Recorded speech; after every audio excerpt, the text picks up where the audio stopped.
Hey, it's Abhi Alawalia, founder of Unlearn. We're at the Sikh Heritage Museum in Malton, Ontario, Canada. We're here to catch up with a friend, a colleague of mine, Pardeep Singh Nagra. We're here to talk about and celebrate Sikh heritage. Give us a like and post a comment. You're in for a treat. If you don't know this man's story, wait till you hear it. It's a knockout. It certainly is. Pardeep, thank you for having us at the Sikh Heritage Museum. Well, it's an honor to host Unlearn here at the Sikh Heritage Museum of Canada. I want to probably first start off by acknowledging the traditional lands we are situated here. The museum sits on lands that various Indigenous communities have not only taken care of, but lived on, and are still the caretakers. And I think it's important not only as part of a land acknowledgement, but also to recognize our own journeys. So for myself as a Sikh, I'm on a path of reconciliation. We know the work that we do here is as settlers, and we always define ourselves as a settler community here in Canada.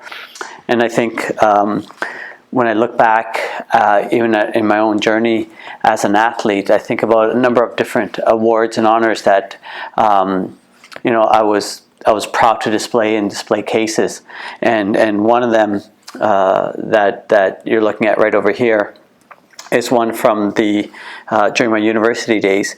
But you can see the same plaque that I'm proud of features what we call a mascot, an Indigenous mascot logo.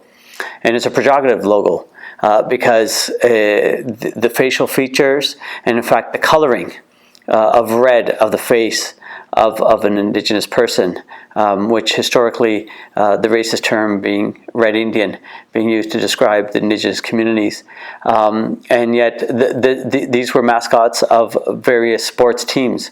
And so not only have I advocated for the removal of pejorative Indigenous mascot logos, not to say that we cannot honor team names with Indigenous history and heritage, but not in a way that marginalizes the community. So in addition to the University of Toronto at the Mississauga campus, where we changed the name from the Chiefs to the Eagles, and still used some aspects of Indigenous identity, the eagle and the feather, to represent the heritage and the history that we want to honor. And we know what's happening in the major sports leagues with Washington football team finally changing their name. Same thing as Cleveland. And so these are some important things that we don't think about, but knowing that we're part of this colonial history. And in fact, sometimes we embraced and we celebrated, and I'm no different. And so, in the spirit of unlearning that colonial mind that I was raised with, unlearning those logos and mascots which we celebrated in a marginalized way, and not realizing the impact that they had on all of us as Canadians, and including myself. So I just want to share a little bit about that and my journey around reconciliation. So powerful. Thank you for sharing. As I listen to you reflect on that and share some of the work that you've been doing, I think back to high school. So, I'm from Kitchener. I grew up in the Kitchener area. So I had a chance to go back to my high school and not realizing, so our mascot was called Rodney the Raider. And it was an Indigenous caricature of an Indigenous man. And when I actually went back and looked at that logo, it was on the cafeteria trays that we ate off of. And it was a very stereotypical portrayal of that. Now, they've moved away from that. But that is the reality in many parts of Canada and North America and beyond. And we're starting to become more aware of that, and things are starting to change. So thank you for leading some of that work. No, and it's important, and that's what we don't realize, the role that we played, and now needing to unlearn the frameworks of who were mascots. What were these mascots? Because clearly, the Indigenous community says we're not mascots, and deservedly so.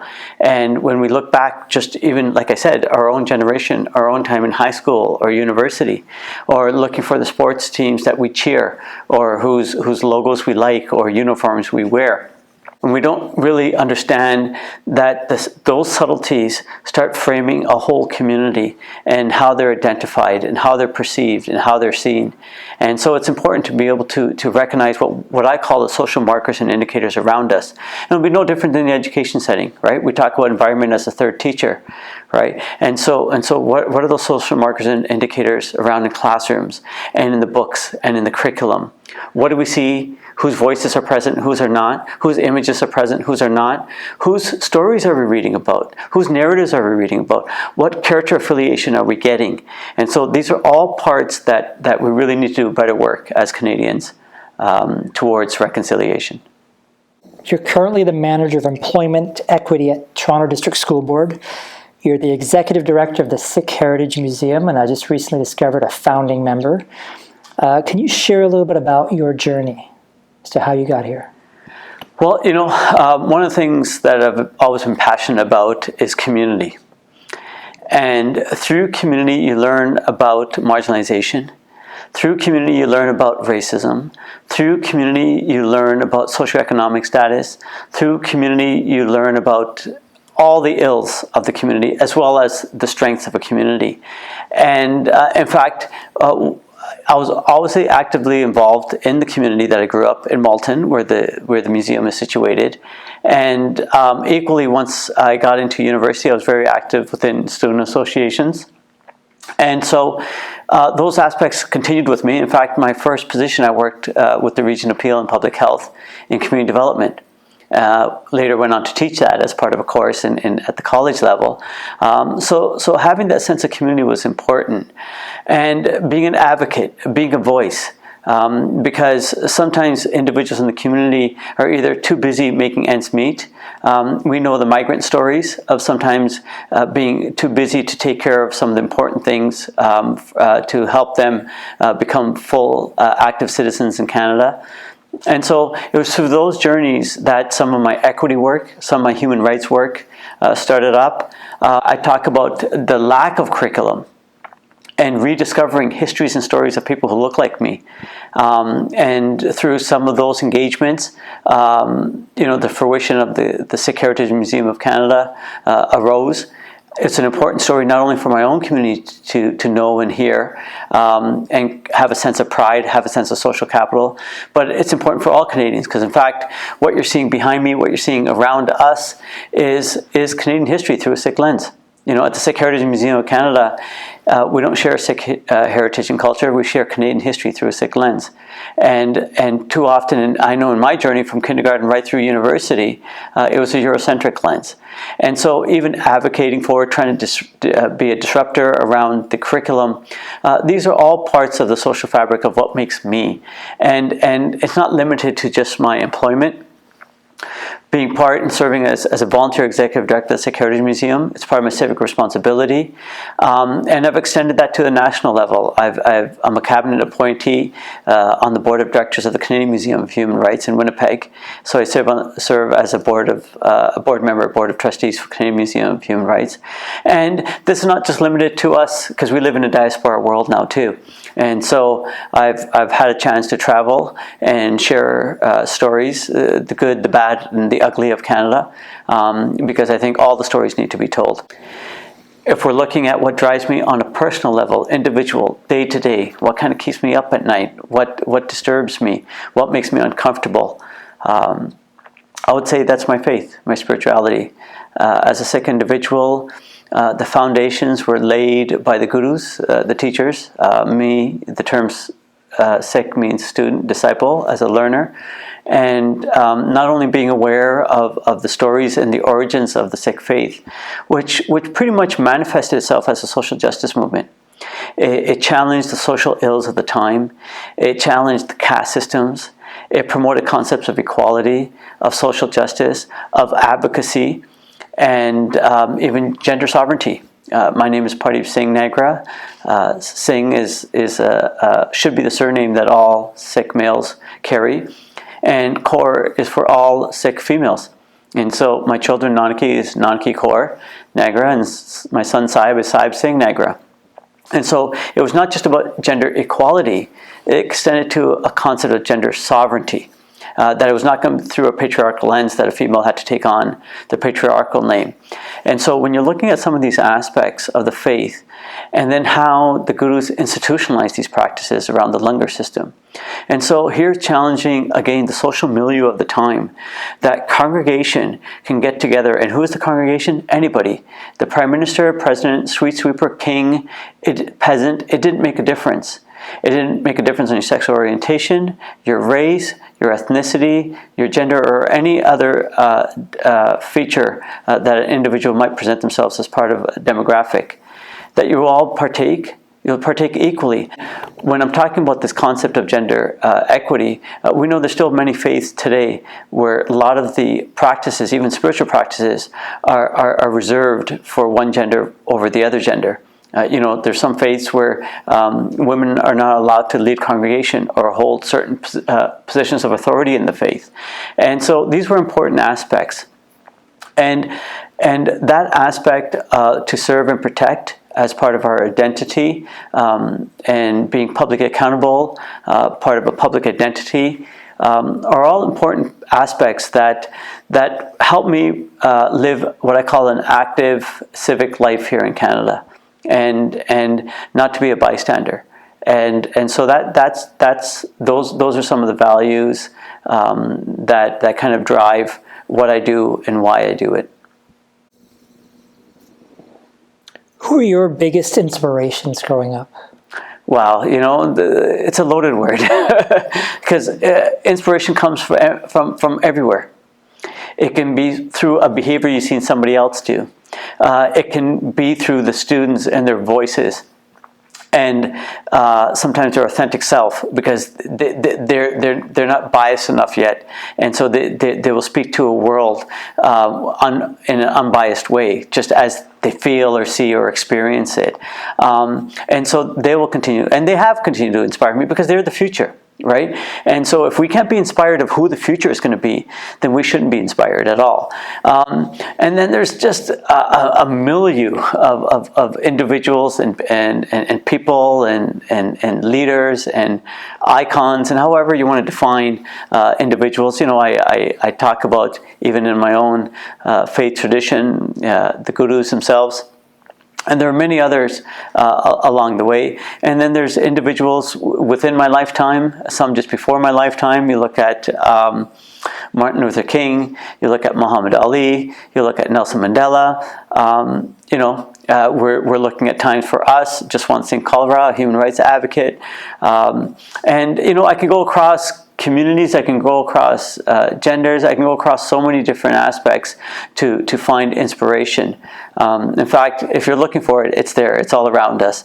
Inspiration is not necessarily reserved for an individual or a moment. And not only have I been inspired, I continue to be inspired.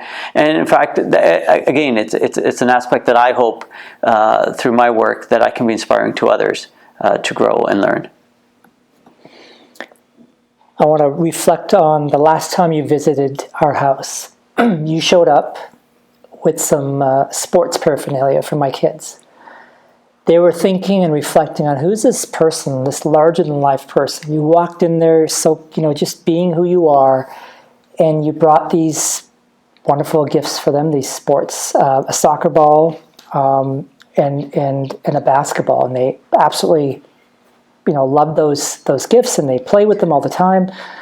As we were working on preparing dinner, you were staying over for dinner, you spent the night with us, you took the boys downstairs, and they wanted to play soccer with you.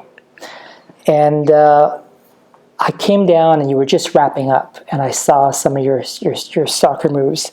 So I want to thank you for inspiring them. When I mentioned that I was coming here to interview Pardeep Chacha is what they refer to you as.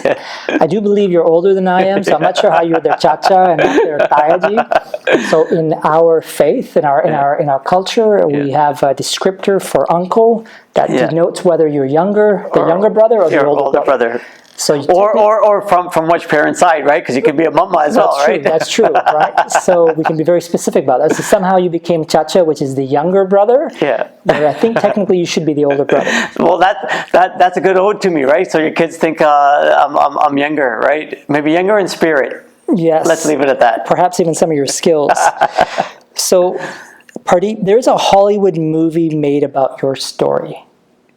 I've seen it. It's incredible. It's called Tiger. If you haven't seen this movie, you have to watch this movie. What was it like to have your story told, and did you have any input in the process? I still pinch myself, but truth be told, I just see it as a responsibility. Nothing more, nothing less. Happens to be a story about me. I think we don't have enough diverse stories and representation. I think we need more to provide what I call a more accurate and inclusive representation of who we are, either as Canadians or as humanity. And so, for me, it always has been and will continue to be a responsibility. And that's just part of the journey of boxing. It's one aspect of my life. It hasn't fully defined me. I won't let it define me. It can't be bigger than me because I was the story, so I don't let it get bigger than me. I lived it. So that's as far as I want to be involved as part of the movie, because when people say, were you in it? And I said, why should I be in a movie of something I've already lived? I've lived it, right? So let it be what it is supposed to be. I decided to take a hands-off approach because it's something I never personally pursued. I was not looking to have a movie made about my life as a boxer. Something I never considered and still don't consider in any way. So to have a number of different people approach me over the years to saying that they're interested in having or creating a movie about me, I was fascinated, and I simply said, sure, great, and let me know anything you need from me. And I just want to be able to give authentic support without looking for or expecting anything in return. And so I think the hands-off approach and that expectation that my job, it's a responsibility to even just share for whatever somebody wants to do, because that's their project, that's their interest, that's their passion, that's their inspiration. And who am I to define what it is and what it should look like and how it should be played out? If somebody's inspired by my story and wants to draw a painting, great. If somebody wants to write a novel, great. If somebody wants to write a script or make a movie, great. Whatever inspires somebody, whatever part of my story inspires, or if my story inspires somebody to go and take up boxing or do something, or stand up against injustice, that's what it's about. I got a lot of surprises myself. I did not know that they're actually going to use my real name in the movie. Sometimes, you watch a movie and it says inspired by the true story of, or the true events, and the characters' names are changed in the movie. So I visited the set, I surprised them, and that's the day I found out when the individual, Pardeep Singh, who was playing me, has to be in character. So everybody on set will always refer to them by character name.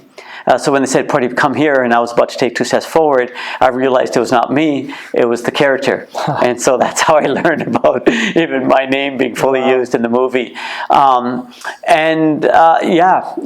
think, sometimes people ask, and I simply say, I think the movie did even greater justice than I could have ever imagined about sharing and telling my story. When we came to the premiere in Toronto, after watching the premiere, I looked around for you, and I noticed you weren't in that viewing. You weren't in the theater. You stepped out.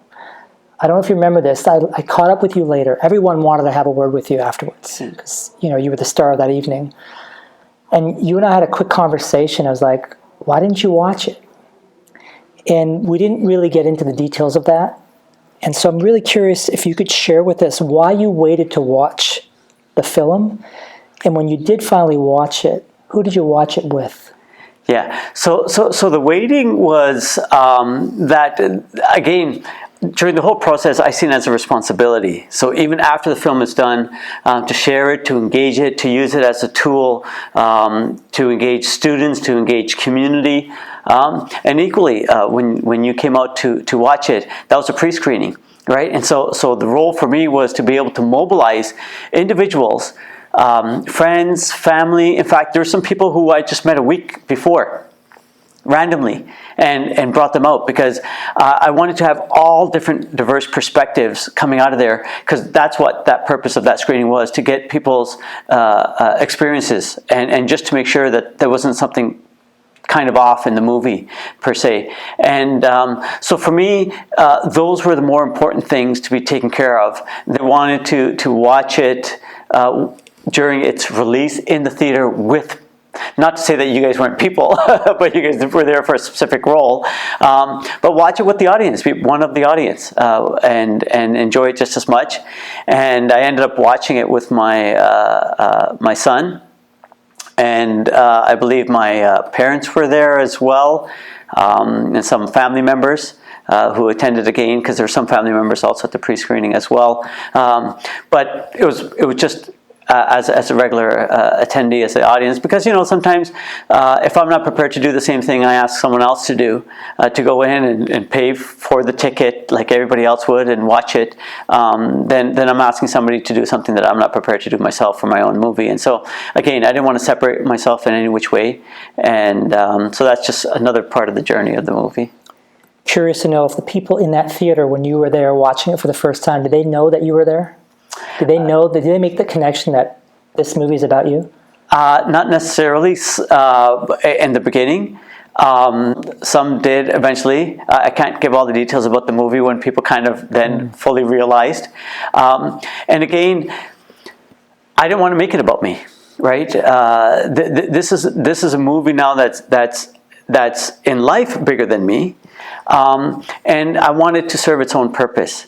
And so for the people that decided that that's how they're going to spend some of their paying time and social time and free time to go and watch that movie and enjoy it and connect with the character and the character experiences, I want to leave it at that. Yes, I did surprise a number of moviegoers. I made myself available for pictures, for conversations. Because I think that was also important as well. If I can, I should. It can't be something that I want to be, like I said, bigger than the movie itself either. You had one request for the making of Tiger. Can you share what that request was and why? Well, the request was informal that I had, and it was that I didn't want my character to have an accent. Nothing wrong with accents. They're important. They bring a rich diversity. They're beautiful. In fact, sometimes if we want to emulate some accents, and sometimes we want to marginalize others. I don't speak with an accent, but in another way, I do speak with an accent. I know when I travel to other countries, people recognize that this is possibly North American. They kind of identify it as Canadian. And so I do have an accent. It's a Canadian accent. But my request was that my character not have an Indian accent. And I say that because this was not about an Indian character. This was about a Canadian character. Yes, there are Canadians who do have accents, but if it was going to be something that was going to portray my journey, as much as any other artistic liberty that they may take in terms of the character name or character development or anything else around the movie, it was something that I thought was important enough, because we're still at the tipping point where too many people who look like me, even at the minimal spaces we see them in television, whether it's even in cartoons, for example, The Simpsons. Who's the character with one of the strongest accents? It's the South Asian character. And everybody else gets to be articulate and speak with American accents. And who's the individual that has to speak with an accent? And in fact, the part that had floored me of why this request came in was there was a famous children's TV program going on around that time when the movie was in development, and it was called Hey Jessie. And the president of the Sikh Heritage Museum, Colin, knew the actor, Gadan Singh Brar, who was born in the US and actually had to go to acting school to learn the Indian accent. Yet no other character in that family had an accent. And a child born in America had to learn an accent just to match possibly his pigmentation. And so this was a social milieu of that time, of things that I was socially fighting against, things that were disturbing to me. And so why I had put that request informally. For us, it's about challenging stereotypical portrayals of people. And I love how you put that out there. And and they agreed, or they followed through on that. I know you're passionate about Sikh heritage and history. That is very clear. The moment we walked in, Ravi off camera, Aurelia, it was like you had just gotten a few new things as a young child, and you were so excited to share them with us. We didn't set up. We were 30 minutes in, and I'm like, pause, Pardeep, you got to pause. We need to get this on camera. And it was, you took us on a history lesson in that 20 or 30 minutes that we were just chatting. And we finally got you to take a seat and for us to start setting up and rolling the camera. It was phenomenal. Thank you for that. You shared so much with us. So again, you're passionate about Sikh heritage and history, and that is obvious. That's very clear. Why and when did this begin? You know, it's a sad story of the why and when it began, because it began too late for me. I was already so-called educated. And I guess I will take a narrative that we might have heard as part of pop culture or a famous book, Miseducated. And I say miseducated because I wasn't provided what I call an accurate and inclusive history of who we are as Canadians, or just history in the world.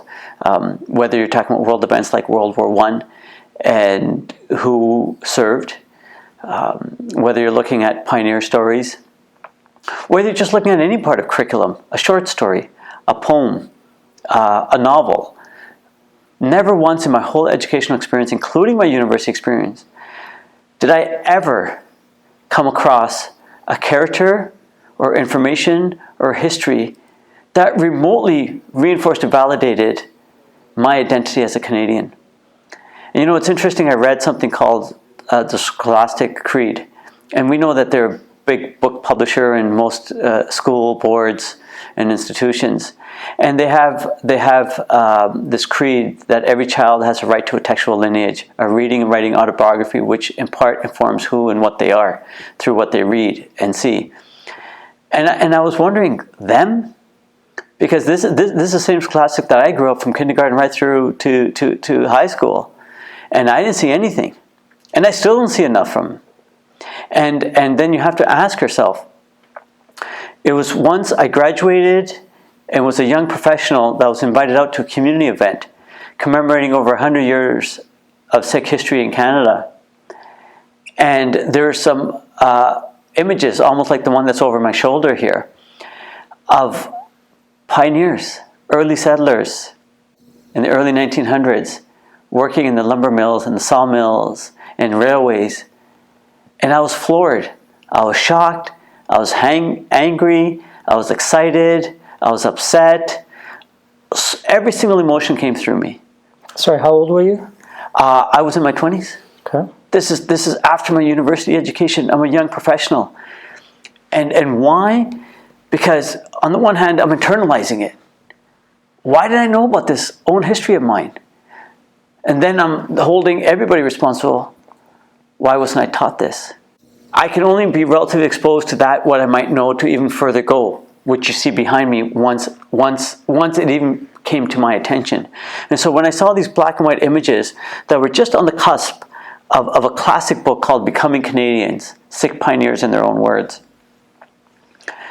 this event, it brought to me something that I said, never again will I walk another day or live another day here as a Canadian without this being part of my identity, and that I was going to do everything in my power for the rest of my life to make sure that these stories and then some are part of my everyday social fabric. What was it like growing up in Canada? Well, you know, I was actually born in Punjab. We call it the land of five rivers, and I always joke that I came from the land of five rivers and I landed by the five lakes here, the five Great Lakes. And so I was actually an infant. I came when I was 3 years old. Came with my mom. And the good part was that I came into the community of Multimissaga was richly diverse. So there was a critical mass of new arrivals into Canada. But it didn't make me immune. And it didn't make my family immune. And I say that because even as then a toddler, I remember many incidences walking with my parents and them being called Paki. I remember, just pulling up into gas stations and being taunted as a family. And so even though it wasn't directly targeted at me, it was targeted to us as a family. And you can only imagine as an infant, for those people who you expect or want to protect you, themselves are now vulnerable and you can't protect them. And so the fear gets doubled, because if it's towards you, you think you got your parents there to protect you. Now, if your parents are the primary victims of the attack, how would you feel as part of that hierarchy? And so, it got to a height here in Toronto where individuals from the Sikh community and the South Indian community were just being pushed onto the subway lines and just physically attacked randomly. And in fact, to such a point that they held a huge rally out in Nathan Phillips Square, in fact, calling for the resignation of the Chief of Police of Toronto at that time, because they felt that the chief was not protecting them as citizens. They didn't have the equal protection as other citizens had. And so that was part of the social milieu. You continue to extend that into other aspects. As we were growing up, we know that majority of parents and friends' parents who were well educated when they came here were not afforded the appropriate jobs for their education levels. So they were a marginalized workforce as well.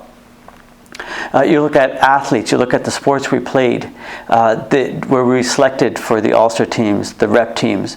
And so you look at all these different fabrics of growing up. You look at the curriculum I was being taught in school. Was that representative? Was it reinforcing stereotypes? And so you look at those aspects, but at the same time, there would have been no other town in Canada that I would have loved to grow up than Malton. Still to this day, the majority of my friends are friends for over 45 years, of friends we grew up in the community from various backgrounds. And so there's something about us and how we engaged with each other here in Malton. But as I was mentioning, that it was not just about growing up, because the growing up is leading towards education, into professional careers, and even just experiences with institutions around us, and pop culture, and major institutions, right? And so if you're looking at things like news and news broadcasters or any aspect of society, representation and identity was not necessarily there. There was maybe a one-off, I would say an exception rather than a rule. And so it was growing up in a very challenging time, because there was no validation or reinforcement of my identity. And it was well after university, it was well after I already became professionally established, that I even was first exposed to a sense of history, heritage, and a greater sense of community. And I think we still struggle with part of that as Canadians.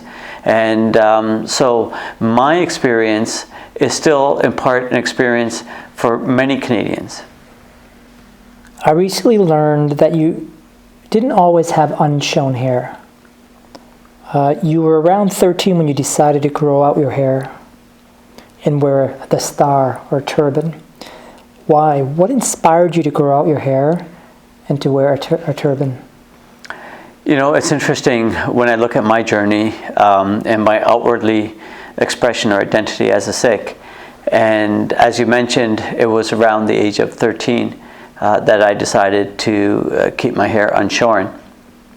And that's a time where most young kids who might have grown up with unshorn hair would be considering lopping off their hair. And also peer pressure time, right? That's your time going through grade 7 and 8 and heading into high school. And so the sense of self, the sense of identity is really tugging on young kids. And so for me, I would say that, prior to that, it wasn't something that I thought a lot about. In fact, I would probably relatively shunned. But there became a moment where some self-reflection was becoming more present within me. And then there was some tragic events of 1984 that happened some atrocities and genocide against the Sikh community. And for me, that was the final straw that said that this identity has to be present and visible, that I cannot call myself a Sikh and hide behind an identity. One of the most important factors of this outwardly visible identity is to hold one publicly accountable. If I were to walk up to somebody who has no visible identifiers of their belief system, whether it's an actual creed, indigenous spirituality, or just some sense of belief, whether it's belief in human kindness, I would have to ask an individual where they stand on certain positions, and are they willing to align themselves in certain positions or advocate for. Whereas if anybody knows of what the values and the principles and in fact the ode of being a Sikh is to serve and protect, it's no longer a matter of asking where I stand, it's a matter of holding me publicly accountable. And so if I take off this identity, I got no public accountability. I can walk around immune to any accountability whatsoever. And so this is the power of this identity, that in a crowd of thousands. And in fact, I could share a small anecdote that, when I started marathon running, the very first marathon I ran was the Walt Disney World Marathon. It was for the Canadian Arthritis Society. And a colleague of mine had a friend who was also going to be running the same marathon, and he said, hey, a friend of mine, Pardeep's going to be running, and look for him.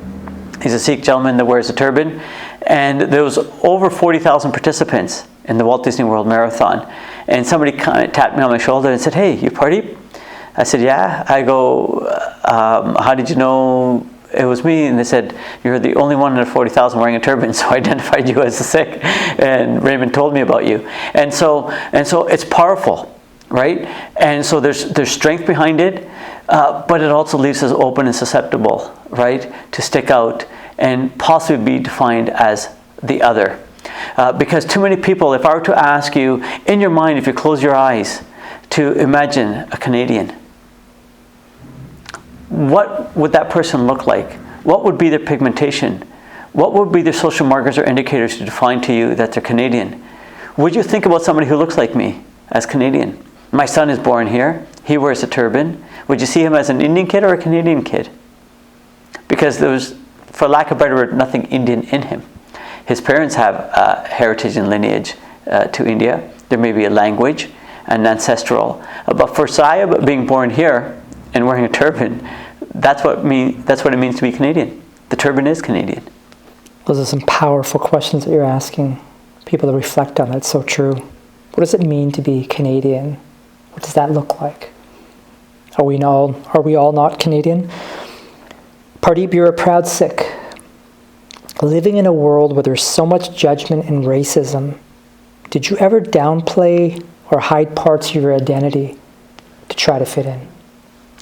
Well, once I decided I was going to have unshorn hair and wear a turban, there was nothing to hide from. Unfortunately, had to and still continue to have to accept that being present in Canada with this identity is going to make me a target for racism and discrimination and violence. And I've experienced all of that, and this is not something that's happened a long time ago, and it's something that I know I will continue to experience, unfortunately, as a Canadian. But in fact, for me, every single time an incident happens to me, I double down on my work that I want to do to share what it means to be Canadian. What is the true and accurate picture of who is Canada?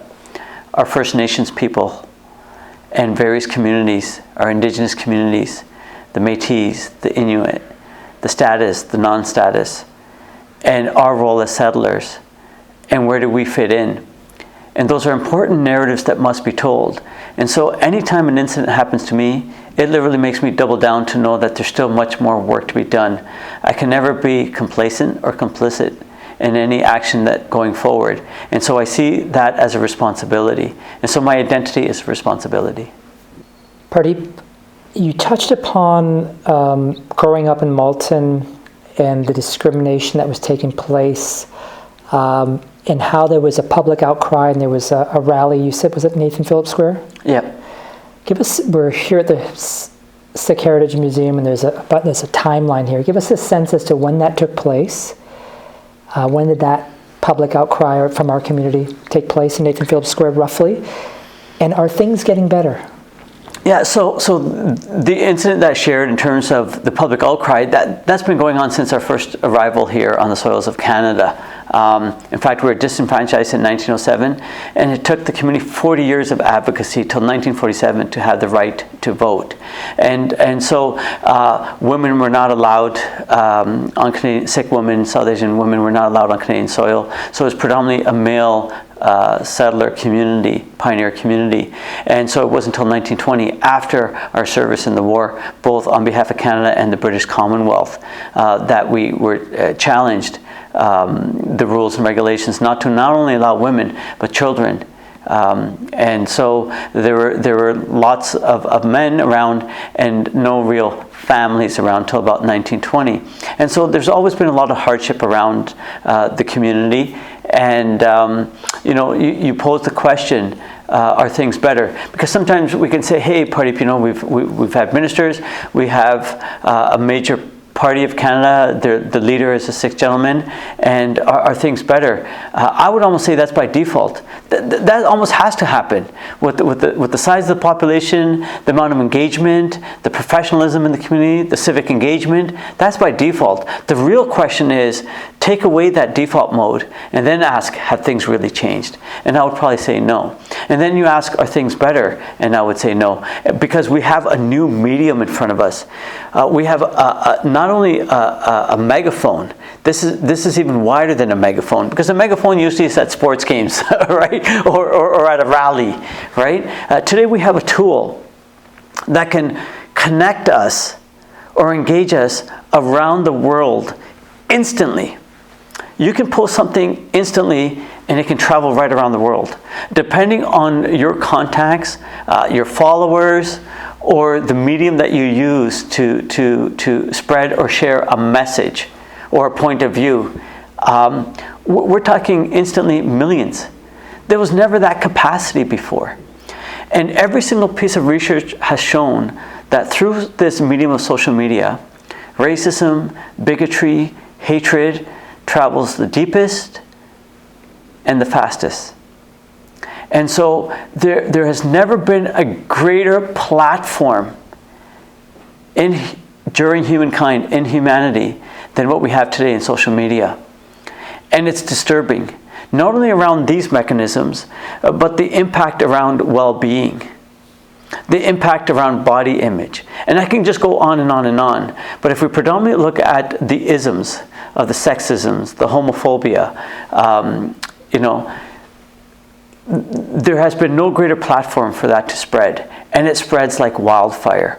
And so the counter is that there's not enough of us challenging that or engaging in enough work to silence those voices or to suppress them enough so that they don't have the impact that they have. Because we can see now that those voices have also shifted from just within the social media to our streets, right? We will see public displays of imagery, just literally taunting and flaunting in public spaces now. And so the question would really be, things are dangerously worse. And if we don't recognize that, then we're going to continue to see the ills and the impacts of that for generations to come. Just look at the Indigenous community and what it has gone through in the history of Canada. And all that we know of how many generations they say it's going to take just to get back to a starting position, right? To address the issues. And so if we're not careful of what just has gone on, the explosion of social media in the last 10 years, the impact in the next 10 years alone can last for generations and can actually even set back a lot of work that we have done for decades.